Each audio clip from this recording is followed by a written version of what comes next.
Hello everyone, how are you all. तो आज की क्लास में अपन डिस्कस करते हैं मार्जिनल कॉस्ट के बारे में। पहले की क्लास में अपन ने डिस्कस किया था टोटल कॉस्ट के बारे में, टोटल वेरिएबल कॉस्ट के बारे में एंड टोटल फिक्स कॉस्ट के बारे में। एंड फिर अपन ने डिस्कस किया था average cost, average variable cost and average fix cost. अपन इन तीनों के फॉर्मूले एंड इन तीनों के फॉर्मूलों के बारे में, इन स्टेप के बारे में कि इनका कर्व कैसा होता है। आज अपन बात करते हैं मार्जिनल कॉस्ट के बारे में। मार्जिनल का बेसिक सा मतलब होता है चेंजेबल, कि एक के चेंज होने से दूसरे में कितना चेंज आता है, तो इसको अपन क्या बोलेंगे, मार्जिनल।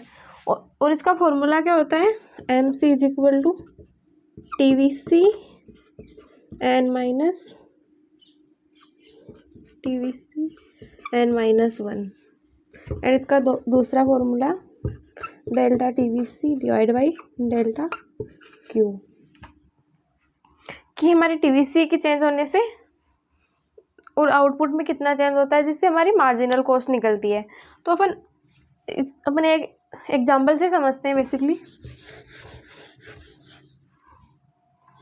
फॉर एग्जांपल मेरा क्यू है 1 2 3 4 5 6 एंड यहाँ पे मैं ए वी से एज्यूम कर रही हूँ।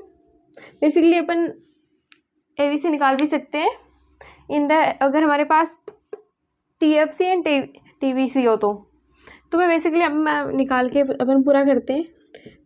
T F C total fix cost अपन एज्यूम कर रहे हैं 20,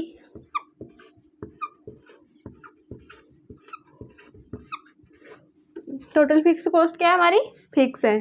and T V C 0 20 18 32 34 and 36। तो इसकी हेल्प से हम क्या टी सी निकाल सकते हैं। टी सी का क्या फॉर्मूला है अपना, T F C plus T V C. तो इन दोनों को अपन 20 40 एंड 48 52 54 एंड 56। तो क्या आ गया हमारा टी वी सी। अब अपन को क्या निकालना है, अब यहाँ पे अपना फॉर्मूला क्या था, एम सी का, T V C N minus one.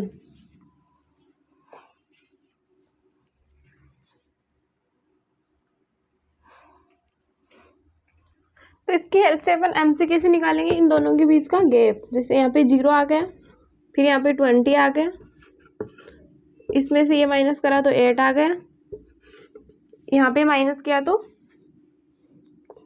4 आ गया, यहाँ पे 2 एंड यहाँ पे भी 2 आ गया। तो ये क्या आ गई हमारी एम सी।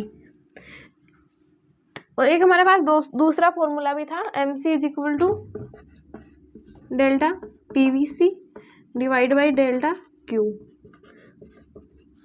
एक तो अपन इस फॉर्मूले की हेल्प से निकाल सकते हैं एम सी। दूसरा, जैसे इनके बीच में क्या है, गैप सेम है, तो यहाँ पे वो तो अपन इन सेम गैप से निकाल सकते हैं। लेकिन फॉर एग्जांपल यहाँ पे 1 है, यहाँ पे 2 है, यहाँ पे 4 होता, यहाँ पे 9 होता, यहाँ पे 11,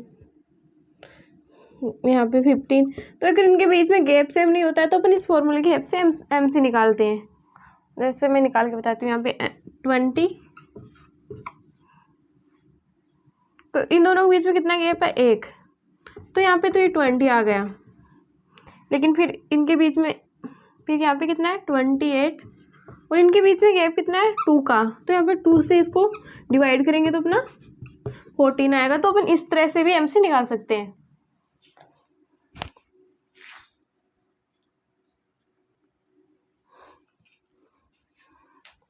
अपन एम सी कर्व के बारे में बात करेंगे कि ये कैसा होता है।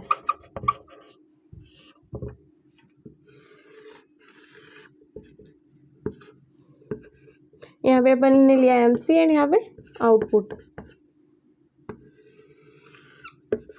तो हमारा एम सी कर्व कुछ इस टाइप का होता है देखने में, यू शेप्ड। बेसिकली अपन ने देखा था कि ऐसी कर्व भी ऐसा ही होता है, यू शेप्ड। तो अपन देखेंगे इनके बीच में क्या रिलेशन आगे की क्लास में। बेसिकली ये क्या है, short run MC and short run AVC की बात हो रही है यहाँ पे, एसएमसी एंड एसएसी। हमारा एसी कर्व भी ऐसा होता है और एवीसी भी यू शेप्ड होता है। तो अपन देखते हैं इन तीनों के बीच में क्या डिफरेंस है, अपन नेक्स्ट क्लास में देखेंगे। तो बेसिकली आज की क्लास में अपन ने समझा मार्जिनल कॉस्ट के बारे में एंड मार्जिनल कॉस्ट कर्व के बारे में।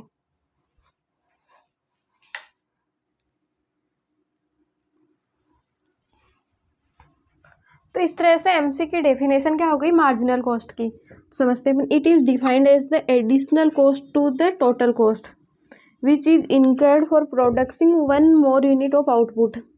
कि जब भी अपन एक यूनिट और जो प्रोड्यूस करते हैं, आउटपुट बना रहे हैं, तो उससे हमारा चेंज कितना होता है, इससे हमारी कॉस्ट कितनी होती है, बढ़ती है कम होती है। तो अपन इसको क्या बोलेंगे, मार्जिनल कॉस्ट।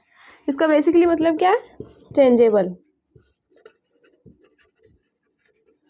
इसका फॉर्मूला अपन इस तरह से किया था, डेल्टा बटा डेल्टा क्यू। यहाँ पे डेल्टा का मतलब क्या होता है, चेंज इन आउटपुट।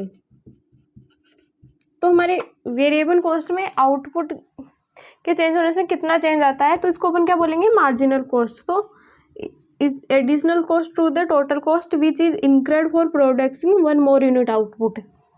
कि जब भी अपन एक और मोर यूनिट ऑफ आउटपुट करते हैं, जब भी अपन एक आउटपुट का और प्रोड्यूस करते हैं, तो इससे हमारी टोटल कॉस्ट में क्या इफेक्ट पड़ता है, कितनी चेंज होती है, चेंज। तो उस चेंजेबल को अपन क्या बोलेंगे, मार्जिनल कॉस्ट।